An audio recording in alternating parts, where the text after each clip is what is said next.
Hi, everyone. Thank you so much for joining with us on the 8th annual No More Week. My name is Katie Yates, and I am the campaign director of Washington Says No More. We are very excited to join the No More Foundation in the global dialogue about domestic and sexual violence. As you all are here for, we are presenting on predators among us. And we are very excited to have our presenter, Dr. Kathie Mathis, be presenting on this topic, where she has over 30 years of experience in this industry, is an expert on the psychology of abusers and predators, is the CEO and founder of the Cognitive Behavioral Institute of California, and serves on the board as director of training for NWCAVE. And the list can go on of all the accomplishments and awards that Dr. Kathie Mathis has had. But before we begin, I do want to say that we have a Q&A button on your screen, so that if you have any questions, we do want to address them. But please wait till the end of the presentation, where our communications director, Taylor Johnson, will address as many questions as possible. Now, without further ado, I would love to introduce Dr. Kathie Mathis. Thank you so much, Katie. I appreciate it. And thank you all for joining us today on the topic of predators among us. I know that this is a topic that is not a heartwarming kind of topic, but a topic we all need to know about nonetheless. In the PowerPoint presentation that will be being presented today, I will not be going over everything. Just as a heads up, we don't have enough time, but I wanted all of you to be able to have that information. So it is going to be in the PowerPoint that you will be able to access later on. I'm going to mainly be focusing on the commonalities of predators among us, but mostly focusing on domestic violence predators, which is the abuser. And so I'm going to start off with, on the, obviously the PowerPoint, a definition of a predator, so we are all on the same page. It's a person who seeks out contact with another person in a predatory and or abusive manner, and will build trust with their victim as a form of grooming, or they will just kidnap them. A person or group that robs, victimizes, or exploits others for gain. A person or group that ruthlessly exploits others. And of course, that can be those that cover the predators in the human trafficking arena, as well as domestic violence and human trafficking arena. So if you can go to the next slide, Katie. Who is a predator? Predators are not what we see on television. Anyone and everyone can be a predator and are predators. Mothers, fathers, friends, siblings, neighbors, priests, pastors, clergy, mental health professionals, law enforcement, educators, hairstylists, manicures, you name the profession, there are predators in it. So there's nobody that's immune from not having a predator in that profession and or in their community. And the thing about the predator, why they get away with being a predator, is for a couple reasons. One, they look normal. We're used to seeing things in the movies on television that make them look like the bad person. Predators don't look like bad people. They look like you and I, because they are people like you and I, except for one factor. They don't care about what they do to their victims. And so that sets them apart from you and I, who do have empathy and connection to people as people and don't see them as objects or a way to make money from them and that kind of thing. So if you could go to the next slide, Katie. What do they have all in common? I'm going to go off of the screen for a minute because I want to read to you what the neuroscientists and neurogeneticists talk about when they are talking about predators and their brains. It says that biology is not destiny in their research. Criminal behavior is not fixed behavior unless psychopathic, and until there is a way that they can reconnect their, quote, soul empathy. Now, this is really important because victims of domestic violence, sexual assault, or any of those traumas, that perpetration creates what's called a soul storm or soul trauma in the victim. And the process that happens can vary depending on the type of perpetrator that the victim is having to interact with, whether it's in a relationship. Domestic violence is not domestic violence to me, it's relational terrorism. I prefer that name over domestic violence because every victim of domestic violence is in a relationship with terrorists in that home, controlling every aspect of that home in the adult victims' lives and the children's lives. So to me, a better term is not domestic violence, but domestic terrorism or familial terrorism. I think that's a much better term for it.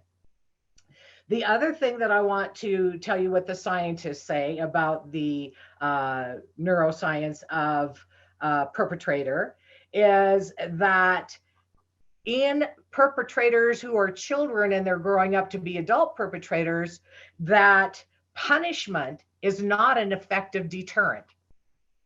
But what is behavior change and rewarding good behaviors in that child. And I found that to be very, very interesting because we are a society that looks at punitive measures in not only raising our children, but also in consequences. And there does come a time, and I'm not saying that consequences that are punitive are not important, they are, but I'm talking specifically about children. So any of you listening who are working with children or interacting with children and their recovery from a trauma, rewarding them for their good behaviors and then giving them consequences and rewards for following up with that is what they are telling us is most important. Also, they're showing that the brain imaging is also different in a criminal, that their brains are not the same as our brains are. They, the size, the shape, they are different, which I think is very interesting. They have a smaller amygdala. And if you all know, the amygdala is the receiving center of the brain. And that biology in the roots of crime and violence can be changed. Interventions in childhood and enrichment programs for children, nutrition, exercise, and cognitive skills are important in helping our children. So I'm going to be talking mostly about adults, but I also, towards the end, will be bringing more in about children who are on the path to becoming an adult perpetrator, because the youngest child I ever worked with that was on his way to becoming a perpetrator was 3 years old. And at 3 years old, his mother brought him to me and said, I need you to help my child because he's been kicked out of 6 daycares and none of the rest will allow him in because he's kicking, spitting, biting, punching, stabbing, stomping, you name it. This child had been doing it to all of not only the other children in there, but to the teachers as well. Obviously, in working with somebody like that, you have to go back to where did he learn this? Is there a biological chemical problem and issue we need to look at? Or is this a behavior, a learned attitude, behavior, and belief? So with that being said, when I'm talking about domestic violence abusers, nothing causes domestic violence except learned attitudes, behaviors, and beliefs by that abuser in their family system. I don't like to talk about cultures because culture really has nothing to do with domestic violence. It's in every culture. But the culture I focus on is the family culture, because we know batters learn through the family culture to have entitlement, selfish self-centeredness, and some of the other things that we will be talking about today. So I'm not going to be talking about different cultures except familial culture, family culture, because that is what causes domestic violence. Anger does not cause it. Drugs and alcohol does not cause it. It is simply learned attitudes and behaviors and beliefs in a family system that was passed down to where somebody thinks they are entitled to use power and control against another's will for their own gain. So with that being said, what do they all have in common? They exhibit behavior overtly or covertly, where the individual plans to use power and control through coercion, and coercion means making somebody to do something against their will, through grooming tactics, force, and harmful intentions to debilitate and overtake for personal gains. Everything they do for personal gains. Now, one of the biggest fears an abuser has is fear of abandonment. That comes from childhood. And because of that fear of abandonment, they are going to use power and control to get their will and to get what they want done, and to create what they hope to create is a pseudo personality in their victim. Now, this is really interesting because creating a pseudo personality takes time. So I'm going to talk a little bit about that a little bit more as I get into the process of creating that pseudo personality in that family where the abuser has the power and control. Everything they do is plotted and planned and does not just happen or they were out of control. A perpetrator of family terrorism and domestic violence is fully in control at all times.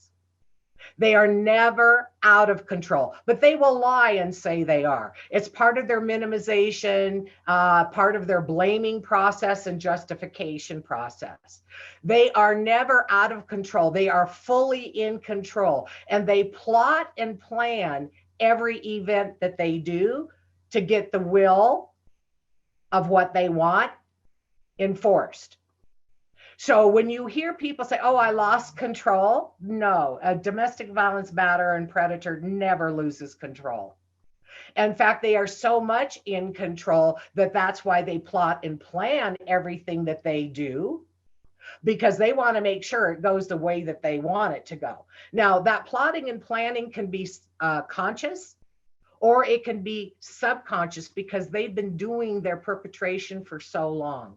Most batterers learn to be a batterer between the age of 3 and 6.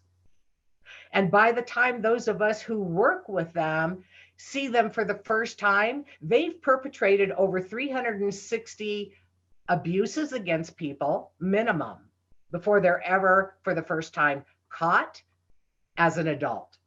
So knowing that they are practicing from the age of 3 and 6, and that's what research shows, is those are the years where they are looking at their family system.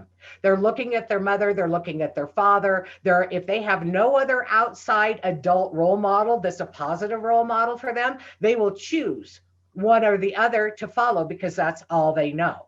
And that choice begins between the age of 3 and 6. If they choose to be a perpetrator, then what happens is between the age of 6 and 12, they will be that bully in school. They'll be the little bully that's running around bullying everybody else, or online bullying and things like that. Between 12 and 18, now we can add dating violence into the tactics that they will be practicing, because they're honing their skills all the time. They're honing their skills to see what works and what doesn't work. So when they become that adult predator, they've already fine-tuned some of the things that they are doing. And there's also watching and learning from other predators and perpetrators what they can add to their toolbox.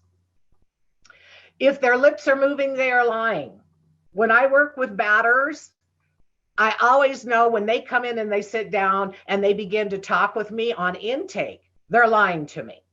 So one of the things that I do when I'm working with them is I ask them to tell me for 3 times what their arrest event was, because each time they tell me a different story, because each one is, they're lying each time. When I'm working with them, I understand that I will not be getting truth out of an abuser till I've been working with that abuser 4 to 5 months. You begin to see them to start to tell the truth at 3 months. but they don't come out and give you all truth until you've been with them 4 to 6 months. So in our 52-week batters programs, it's only 52 weeks here in California. Other states have 26 weeks. I don't know how they manage, because we don't even have enough time in 52 weeks. So in 52 weeks, half of those 52 weeks basically is us breaking through their lies, us getting them and holding them accountable, us breaking through that minimization, denial, and blaming that it wasn't their fault, they're misunderstood, or she's lying or he's lying about me, that kind of thing. So when you understand that this started from the age of 3 to 6, and they have been honing their skills, are we going to be able to have them tell us the truth right off the bat? Absolutely not. But one of the things that they are doing is they are in full control, and they are in full control of trying to manipulate us as though we were their victims as well, because they see those of us who work with them as their victims as well, and that they're smarter than us. And it takes them a little bit of time to figure out they're not. Next slide, please, Katie.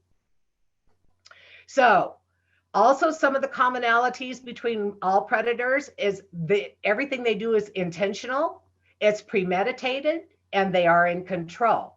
And it always involves another person. They can't do it on themselves. Of course, they won't do it. So it always means that there is always a victim. There's always an identified victim. They have identified the victim. They have groomed that victim, unless it is a kidnapping case. And a lot of times in kidnapping, they don't have to groom. They'll just go and extract that person and take it with them. So in the grooming techniques that they use depends on that particular predator. And what the victim, how old is the victim? What does the victim look like? Does the victim look like they might be stronger and not as weak as, another victim might be? So they will have different tools that they use in their arsenal depending on the victim that they identify and they pick. Now, I want to go back to domestic violence here. A predator in domestic violence picks his victim. It never happens by chance. If it's a male abuser or a female abuser, they pick their victim, and they pick their victim for a reason. Either that victim is well received in the community and they want to be well received, so they will pick and choose that person and groom that person into a relationship. Or it may be that person has a lot of money and they want a lot of money, so they will groom that person into a relationship with themselves. Or it may be that person is looked at in the community as a very spiritual or religious type of leader, and they want that in their own life, so they will choose that person. You get the idea of how they pick and choose. It depends on the predator as to what is lacking that they want. And they will pick a victim based on that in domestic violence. Also, they will pick a victim of domestic violence and do the grooming process for another reason. They want to be well received in their community. They don't want people to know who they are. And who better to be a front for you than somebody in the community that people know and like and is well received, who will keep your secrets, who will not expose you once that person knows who you are to the community. So the grooming process is picking somebody, grooming somebody, testing that person. The dating process for a batter is not dating.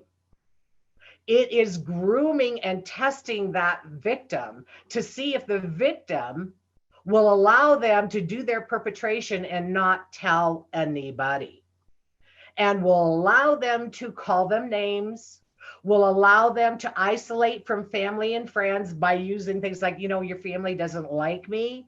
I don't want you hanging out with them because I know they're going to, talk bad about me. And you know how much I love you. And we're meant for each other, honey. We're soulmates. All of that kind of stuff is part of that isolation from family and friends. And if the victim goes along with that, being misunderstanding of what is going on and saying, oh, you're right. We only need each other, baby. We don't need anybody else, that kind of thing. They are falling right into the trap of that grooming process. Also on this PowerPoint, grooming turns into what in the beginning looks like I care about you, I love you, into now some intimidations and threats. And they won't be big ones in the beginning in this process because they're still dating this person. They'll be little ones. And if we don't teach our clients that we work with, if you're working with victims of domestic violence, or if you're working in schools and you're trying to prepare children and teens in school for somebody that may not have their best interest at heart, we have to let them know that listen carefully and watch carefully to what someone is saying to you. Because a predator of domestic violence, and I'm just going to go to the adult predator of domestic violence or the older teen of domestic violence, in a relationship, they will speed that relationship up. This is one of the clues of being with a predator. One of the clues is they will say, I love you, way before a normal person would say to somebody, I love you. They'll say to that person, let's get married, faster than a normal couple would be even considering that. The reason they speed everything up and everything is fast is because they are what I call white knuckling it. They know who they are and they can only pretend for so long. So that grooming period is a period, and again, that period depends on the abuser perpetrator as to how long that's going to be. But I can tell you that in my years of experience in working with this population, they speed everything up. Everything has to be fast because they want you under their power and control so they can become who they are. And once in that dating process, they see that you are allowing them to do certain things, they'll put a ring on it. Or if it's a female, she'll make sure she has a ring on her perpetrator finger. So in the process of commonalities, grooming across the board with predators is there unless they're just one that's going to kidnap somebody. There's always that process. The process that happens in that is, I'm going to give you the process. There's what's called the acquisition stage, which is the grooming stage. Then there is the ownership stage. I have groomed you, now I own you stage. There's also a debilitation stage after the owner stage to keep you in the mindset that you're an object that they own and you must do everything that they do, because if you do not, your life can be ended. They will have other threats and coercions that they use along with that. That is called the debilitation. Ownership and debilitation stage go hand in hand with each other. And then in that process of creating the victim mind, hostage mindset, is they have to continue that process of threats, intimidation, coercion, all the way through the relationship. Now, they're not going to do it constantly. A terrorist in the home does not abuse constantly, which causes confusion in the victim, but also attaches that abuser to the victim.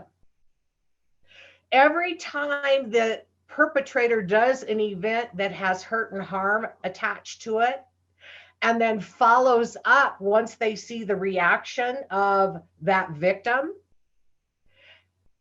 they see the reaction. They don't want that victim to go in domestic violence. They need that victim. So what will they do is they will pretend to be sorry. They're not sorry. They will do fake alligator tears. They'll say, I'm sorry. They'll do things like that so that the victim now thinks this person loves them.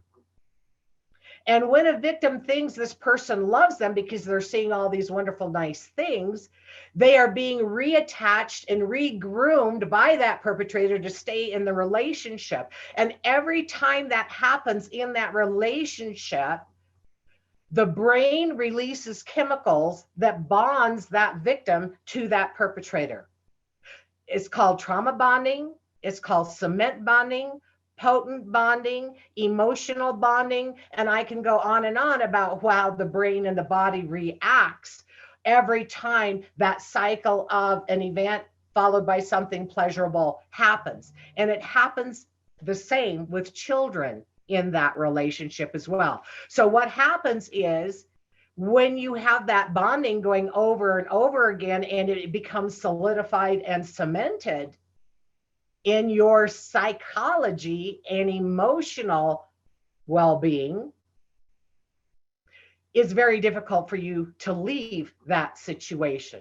You also have what is called love confusion created in these relationships, where people think that love means I have to forgive.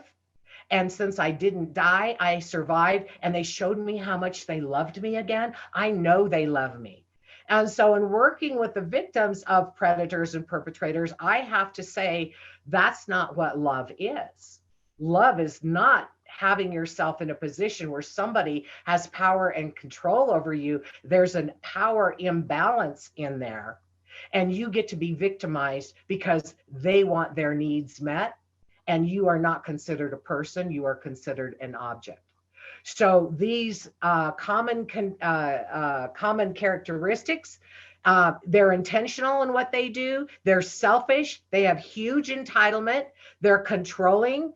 They have intimidation and power and control. And they gaslight and rationalize. Gaslighting, if some of you don't know what gaslighting is, it comes from a 1948, I believe, movie that was called Gaslight, where this very wealthy woman was married to this man who wanted her to think she was going crazy. And so he would do different techniques because he knew if he could put her in the psychiatric ward, he would be able to control all of her property and all of her wealth and everything else. So gaslighting is a huge technique that predators in home terrorism use against not only the adult victim, but also the children, causing confusion in children. And schizophrenia has come from this kind of home where this gaslighting and trauma with perceived love being a part of, having an effect, a negative effect on children as well. And schizophrenia is just one of the things that is a result of children being raised in a domestic violence home. If we can go to the next screen, thank you. I want to also, I came up with a term many years ago in working with victims that has to do with the gaslighting, and I call it mind bombing. It's like that perpetrator mind bombs the victim. Every time the victim thinks they're on and they figured things out, that batter will mind bomb them and confuse them all over again. So there are certain terms that I have created that when I'm working with victims, they'll go, yeah, that's just what it's like. It's like little hand grenades going off. Every time I say something, he'll throw a hand grenade and blow it all to pieces kind of thing. Well, that's part of gaslighting. And there are different types of predators. I'm going to be talking about three main types today. I'm going to be talking about your typical predator or abuser. I'm going to be talking about the sociopathic predator, and I'm going to be talking about the antisocial psychopath abuser. So there are all kinds of abusers out there. There's so many subcategories and different types of abusers, but I'm going to be focusing mainly on those three for this presentation because of lack of time. Each one has a particular way to meet their need and then to justify that behavior used to meet that need. They have distorted thinking and they rationalize. In fact, some of them are what we call over rationalizers. So in working with these predators, don't ever look at one, if you all, some of you are working with them, and especially those of you who are new to working with them, and think they're normal. There is nothing normal about a predator except the outward appearance. They don't think normally, they don't behave normally, unless they are what? Trying to put that fake facade so you don't find out who they are. They will always, always, always put their needs as a priority above anybody and everybody else. They rationalize the relationship that they have with their victims. And if you talk with one, they'll say, oh yeah, no, equality is important. Oh no, everybody in the family system, we believe in equality. Really? Then why are you having family members that say otherwise? Well, they're lying. So they're always going to justify and minimize. And one of the things that they love to do is they love to take those of us who work with them around what I call Robin Hood's barn. You will ask them a question and they will take off. They'll start to answer it, but then they'll take off. Now that's your sociopath. Your sociopath does not answer questions directly. They will come in, and first of all, they love to groom you as well. So they will give you flattery. They'll look around to see if they have not met you before. They'll look around your office or wherever they're seeing you to try to find something to be able to get to your ego so that they can use their ego against you and show how powerful they are. So that kind of person is going to use different tactics than, for say, the typical. But let's go back to sexual acts in the mind of predators are consensual, even if it is not. Now, when I worked with sexual predators, I had one of the largest practices in Southern California for many years working with sex offenders. And it always was interesting to me, besides disgusting, but it was interesting to me when they would come in and tell me how a child wanted them to sexually molest them. They are so distorted in their thought process that they will look for anything in that child's behavior that says they want me to do this to justify that act. In domestic violence, when it comes to sex, there is marital rape in those relationships because the batter, twofold. Number one, the batter has his needs and wants, and everybody is there to serve his or her needs and wants. And also, sex is a powerful way to control another person, especially if it's good sex. Now, we know rape is forced sex, but I also want to bring into this that makeup sex is a big, huge tool that batters will use to keep a victim in the relationship because it is pleasurable, and that victim attaches that pleasure to love because they have love confusion and they continue to stay in that relationship. And the batter a lot of times will do more sexual abuse, and abuse does not always mean negative. Please understand this. If you are using sex as a grooming tool, if you are using sex to have power and control, that doesn't mean it necessarily feels bad to the victim. It's just another tool you have in your arsenal to keep that victim a victim hostage in the relationship. On the next one there, victims benefit from the relationship is what that predator believes. Well, I'm not bad all the time. I do nice things for them. In fact, if it wasn't for me, they wouldn't have a home, they wouldn't have a car, they wouldn't have the ability to stay home and raise the kids, or whatever that is. They will rationalize that what they're doing is actually a positive and a benefit to the victims. And Rumination. Rumination happens all the time with batters in domestic violence relationships. Rumination is, the definition is endless negative self-talk. And what happens is they, from the time they get up in the morning until the time they go to bed at night, they're ruminating. They get up in the morning and they'll start out from, they get up in the bedroom, they go into the bathroom, and, to do their morning business, and they start in, oh crap, I have to go to work today, that place sucks, those people don't appreciate me, so and so, he got the advanced money because he stole my idea, and on and on and on. And as they are doing rumination, they're building up like a pressure cooker. Well, just like a pressure cooker, they have to release the pressure from the rumination that they're doing every day at some point. So when they have finally had enough, they will plot and plan the event.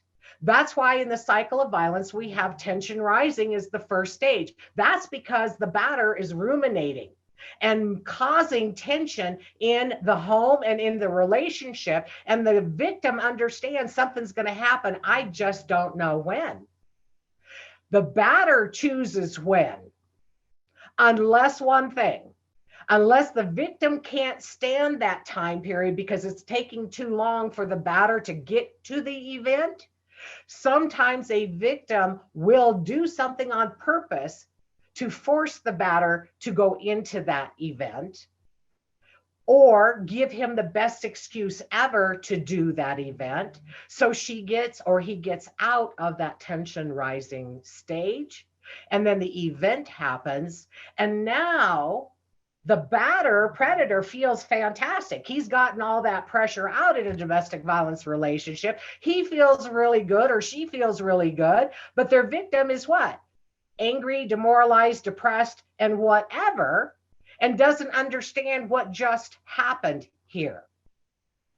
And so then the victim reacts to that event or events, and the batter in a domestic violence relationship sees that and says, oh my, I have to do something. I can't have them leave me. I have fear of abandonment. Now, they may not say that consciously. It's an unconscious thing. So they are going to regroom, which is called the honeymoon phase. So they are going to regroom that victim to stay in the relationship at that point because they need that victim. They put a lot of effort into it. But I'm also going to throw this out there for those of you who do work with batters and or victims or both. Most batters, in my experience and in my research, always have another victim waiting in the wings just in case the victim that they're with leaves and they have no more power and control over that person. They will already have somebody else that they're grooming to fill in that spot. Next, thank you. A lot of them have sadist masochistic tendencies. They rationalize that they are a being of service. A lot of them are incapable of being ultimately satisfied. And I ought to say most of them are incapable of being ultimately satisfied, which is why they keep repeating. They may be satisfied for a short period of time, but not forever. That's why they keep being a perpetrator and repeating things over and over and over. Also, how can you be satisfied when you have no empathy? Now, I talked about the three types of batters: the typical, the sociopath, and the antisocial psychopath. To be a sociopath and an antisocial psychopath, you have to cut off your empathy. Now, I want to go into your typical batter is not your sociopath or psychopath, obviously. It is somebody in their family system that has learned negative attitudes, behaviors, and beliefs, and they bring it into their relationships, but their desire is only to have that relationship know that there's power and control in it. Nobody outside of that relationship. Also, they have not cut off their empathy. Even though they tend to see their victims as objects that they own, they have not completely destroyed their empathy. So those of us in working with your typical, we try to, in our counseling and therapy with them, try to reconnect that empathy that they continue and still have. Your sociopath does not have empathy. The only person they have empathy for is themselves, not anybody else. So a sociopath, the difference, I'm just going to give you a real brief, simple definition of what the difference between a sociopath and a psychopath is. A sociopath is raised by another sociopath. A psychopath is born, it's genetic. Dr. Fallon, Fallong, was the one who found the gene in the psychopath. And one of the things that he reported in his research on the psychopath is that they have to break their empathy in order to do their evil deeds. And he also said that between the age of 3 and 6, they are making a decision to either be a psychopath that manages those urges to be evil, or they cut that out and they go straight to the dark side, as we say, the evil side, to perpetrate. Not all psychopaths are evil. In fact, Dr. Fallon, who discovered this, tested his own family and he found out he had the gene. And yet he's a neuroscientist and he isn't out killing and murdering people and pillaging. He's researching. And what he said about his own experience was he constantly has to fight the urges to be mean and evil and choose to be good. And he said between the age of 3 and 6, he mirrored himself after his father. His father was a good man, and he says, I wanted my father to love me. I wanted my father to respect me. So I chose to mirror him. And he said, but I have to remind myself that I have the potential to be something other than good. And I have to work on always focusing on being that good person. So again, as a psychopath, you, in order to do the bad, evil stuff, you have to disconnect from empathy. And empathy is your soul. It is the thing that connects you to your soul. Your emotional well-being is connected to empathy. Your psychology, the part of the brain, it connects to the heart, which is another brain, and your empathy to keep you what we call normal, whatever normal is.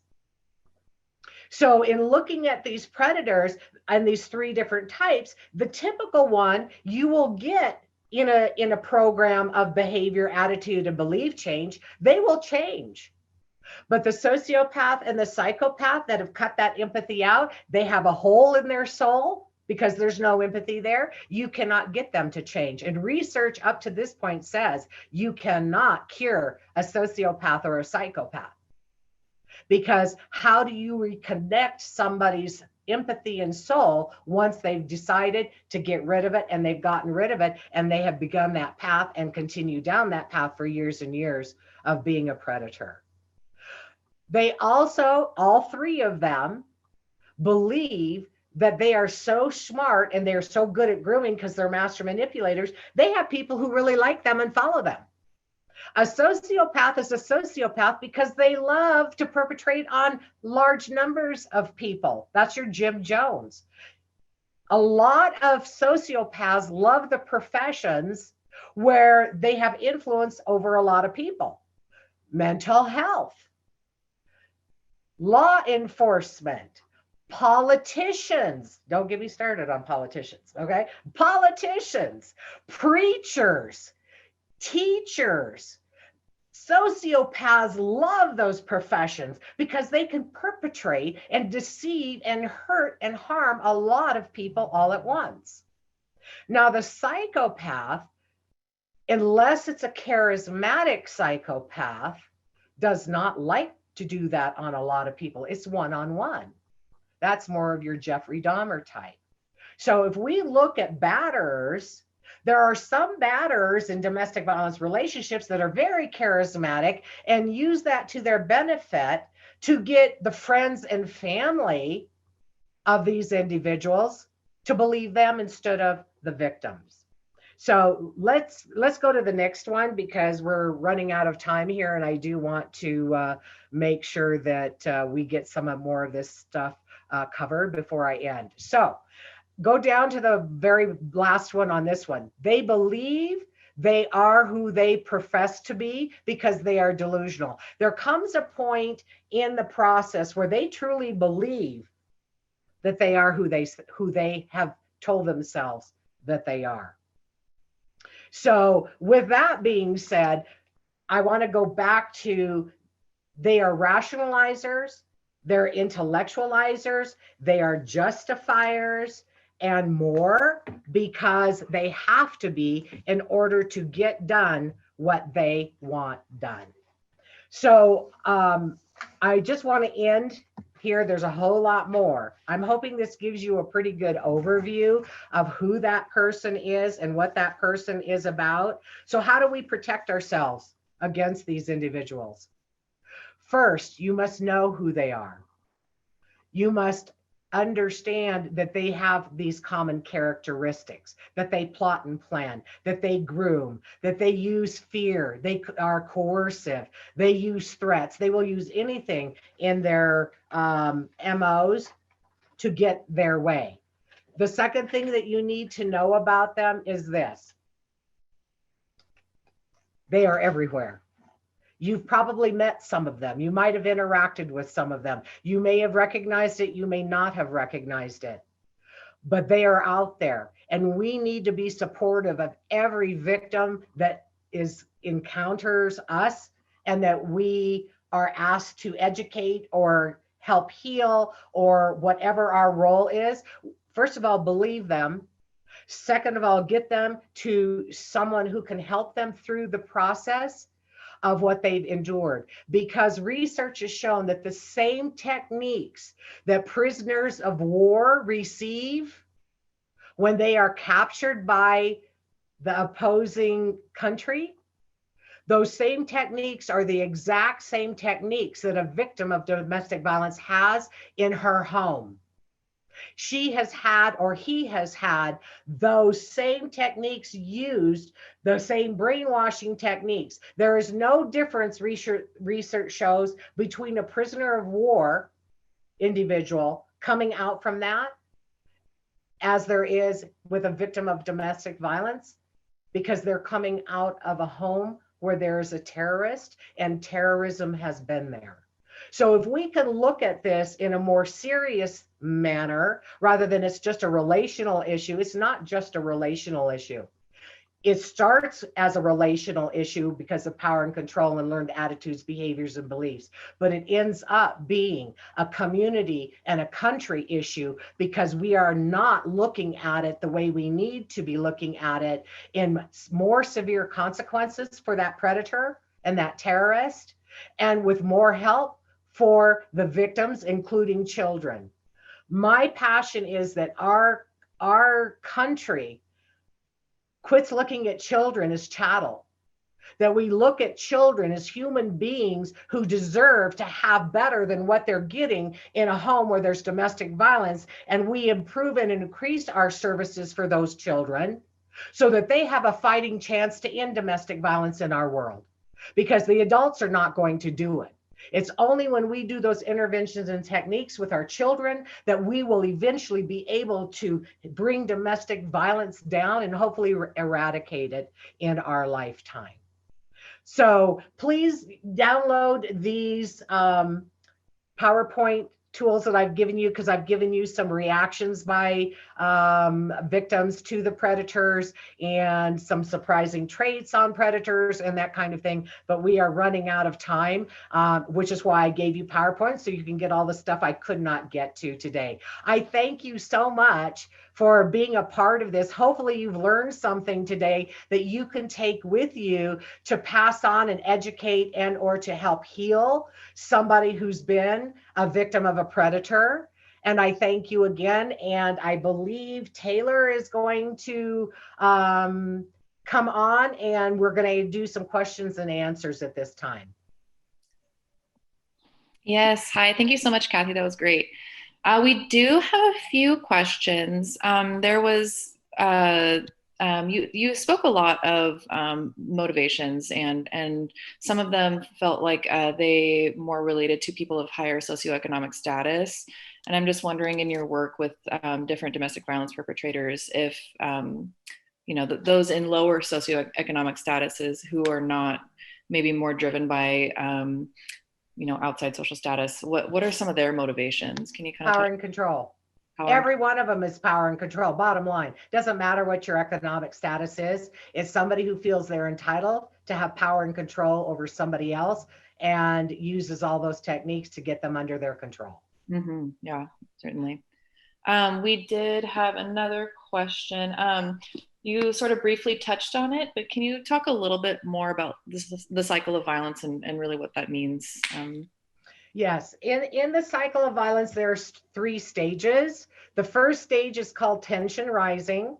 The second stage is called the event, whatever that abusive event is. And the third stage is called the honeymoon stage. So in the first stage, that is, as I explained, when the predator is ruminating and creating a pressure within them, and the victim feels it, senses it, but doesn't know exactly why it's there, when that event will follow that. During that time, usually the victim will try his or her best to do everything that they can to not cause an event. So that's why you'll hear a victim say, I'm walking on eggshells. They're trying everything that they can not to have that event happen. What they don't understand is anything that they do will not stop that event. That event happens because the perpetrator chooses to do that event. When they choose to do that event. So victims have to understand when they are in these relationships that there's nothing that they can ever do to change that batter and the way that batter is treating them. They are powerless to do that. We who work with them are powerless to get them to change. They have to decide to change. Mm-hmm. And that is where, when those of us who work with them, we have to tap into the desire that they might have to be a different person. And that's a whole nother segment. The honeymoon period, again, is the period all victims look forward to, because victims, in order to stay in the relationship and be okay through all of those bondings I mentioned, have to be in fantasy. In the honeymoon phase is fantasy phase. Mm-hmm. For the victim, because they are translating anything and everything that's nice, whether it's a gift, whether it's a trip, or whether it's just simply the cessation of an event. They are looking at that as love, and that perpetrator cares about them and loves them. So this love confusion and this intertwining of hurt, pain, threats, all of that stuff. And then it's followed by this really, oh, but I do care about you.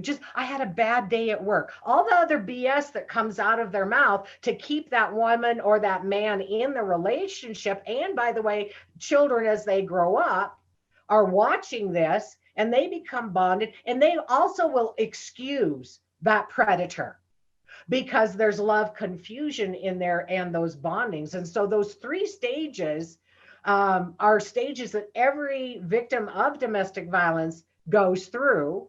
Mm-hmm. And there's a book out there if people want to know about it, called Battered Woman Syndrome by Ms. Walker. And she's the one that came up with the term battered woman syndrome. Well, when I'm working with men who are battered, it's battered person syndrome. But it talks about now the court system recognizes battered woman or battered person syndrome by having someone say, I've been through that cycle 3 times, which creates this syndrome that I've been talking about happening from those 3 areas of the cycle of domestic violence. Yeah. We have time for 3 more questions. I know we're nearing the end. Also, for anyone that didn't get any questions answered, there is you'll see the link or our email address on the slide. So forward any questions to us that you'd really like to have addressed, and we'll be sure to get back to you. Related to what we were just talking about, as far as the cycle of violence, somebody had a question: do children that witness domestic violence go through the same 3 phases, even if the perpetration is not against them? Yes. Okay. Yes. Yeah. Domestic violence is child abuse. And that's why. Because the children, whether they've witnessed the event or whether they have not witnessed the event, if that event is happening within their home and they're outside when it happens, when they walk in, your home holds energy. And your home is holding that negative energy. They don't have to have been there to know something bad happened. Mm-hmm. And so that's why in the definition of child abuse and domestic violence is child abuse, whether the child is in the home witnessing it or outside when the event happens with the adult and they come back in and they are affected by that negative energy that's in there, as well as what? The presentation of the perpetrator and the victim. Mm-hmm. Yeah. And then we have 2 questions that are sort of similarly related. One was how to help an 18-year-old daughter recognize a partner to be recognizing sort of, I guess, how to help their 18-year-old daughter recognize that they are in an abusive relationship. And then there was another question that's also very similar. Okay. How do you, as a person from the outside, but also being affected, help someone in a toxic relationship with someone that is a perpetrator? I mean, I would assume all you can really do is just really validate and just let them know that you're there for them. But do you have any suggestions? Yeah. First of all, there is a book you can get, and I highly recommend this book. I have all of my victims of trauma read this book. It's called Why Does He Do That? And it's by Lundy Bancroft. And it is a book that you don't have to explain to them. They can read the book, it's explained to them. Mm-hmm. Your role as a mother, as a sister, as a brother, as a father, as some family member, friend, your role is to say to them, if they haven't said to you, let them know that you recognize that their relationship may have some thing in it that at some point in time they may want to talk to somebody about. And if they do, you're there. Your ears are your most important thing. And then your support. You're saying to them, I'm here for you when you are ready to talk to me. That's the hardest thing for people from the outside looking, is to have to wait and be patient for that person to reach out. Mm-hmm. A lot of times I hear family members say, but if I wait, they might die.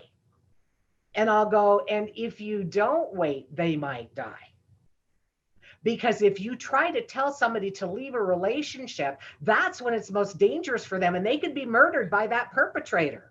Mm-hmm. So this is not something where you just say to somebody, get out of there. It has to be done with a professional who helps them plan that process to get out when they're ready to get out. Mm-hmm. So I know it's very difficult because we want to protect those people that we love, but you have to let that person know that you're there for them and there is help for them when they choose it. Because if you force them to get out, that perpetrator could come and kill them and possibly even you, mm-hmm. depending on that perpetrator.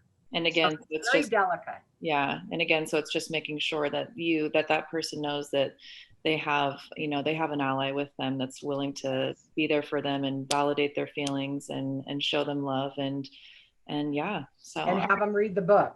Yeah, have them read the book. It's very helpful. Well, thank you so much, Kathie. I'll bring Katie back on. I think we're just going to wrap things up. I know we went just a few minutes over.